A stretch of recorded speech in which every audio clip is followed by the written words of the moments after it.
Let's take this further and seek some solutions to what has become a mind-blowing figure on the violence and deaths in Nigeria. I'm now being joined by Mr. Ateba Kindo from our Abuja studio. He's the head of secretariat at the National Peace Committee. We'd like to thank you, Mr. Bakindo, for joining us at Lunchtime Politics, and ask, just before we talk about some of the staggering figures by the UNHCR country representative there, your thoughts. If we begin in the Northeast, would you say that there's been a sort of stabilized peace in the northeastern region when we look at the activities of our security agencies, the Nigerian army?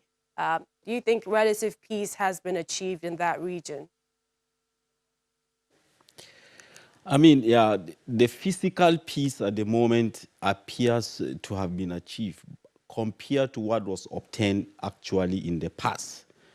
But peace for local communities, peace for people living in IDP camps, peace for people who literally want to survive, I think we have a very long way to go as far as peace and stability and the level at which it should be achieved in the Northeast. We still have a long way to go.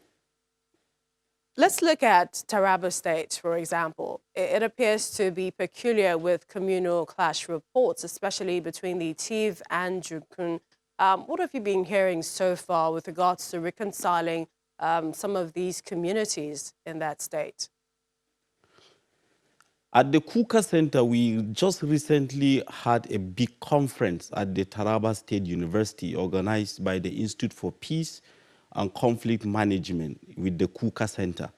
I mean, there are lots and lots of efforts that are ongoing in order to achieve peace, both at the traditional level, by civil society groups, even by the state government. But I think ultimately there are very serious reasons that should be considered when it comes to trying to achieve peace. For example, a lot of people are hungry. There's so much contestation over land. And people have forgotten also about the level of undocumented internal migration that has taken place, particularly regarding our states that are at the border areas, like Adama, like Taraba, like even Cross River. So until some of these structural issues are addressed, I think that achieving lasting and sustainable peace will actually be very difficult. So we call on the government, to consider some of these structural issues of internal migration, unemployment, aggressive and massive poverty that we see across the region. It's going to be difficult to achieve peace if these structural issues are not addressed. Let's look at activities of perhaps some of the international organizations and efforts by the government for some of the refugees. When you look at the overall report from the UNHCR on the displacement, the figures are quite disturbing. The number of refugees that are in Cross River, Taraba, Benue, and that's the largest number in those states. If you take a look at that and take a look at what he said, something about the total IDP that is accessible is about 1.8 million, and he said the total being assisted is 1.2. So it appears there are a number that aren't even getting reliefs from government and international organizations. That is very true, but he didn't even also mention the numbers that are inaccessible, particularly IDPs that are already living with families, with their in-laws, with their friends, even across the border. They are like informal refugees. They are not documented, they are not registered. And also, it can be a huge, huge, massive problem. And the second thing he mentioned is that with these numbers, 1.8 million, and only 1.2 are being assisted. And with the growing population explosion, if you look at the recent reports, even despite the conflict in Borno State is a population is growing and growing seriously. So I don't know how the Nigerian government is really gonna cope actually with these numbers. Because for you and me, this is Chad, this is Niger, this is Cameroon, this is Nigeria. But for local people, they don't have access to Lagos and Abuja. Their fishing unions, market unions, farming unions thrive at these ungoverned spaces and at this regional level.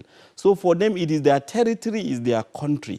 And I think that these numbers will likely increase until something structural and substantial is being done.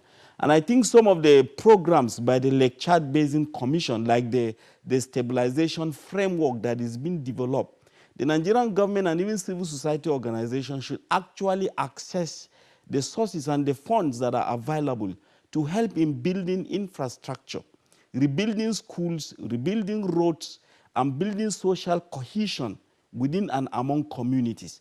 And I think that is the only way forward, because these areas are massive, these territories are big, these territories have the population that can actually, cause even bigger problems in the future if they are not attended to.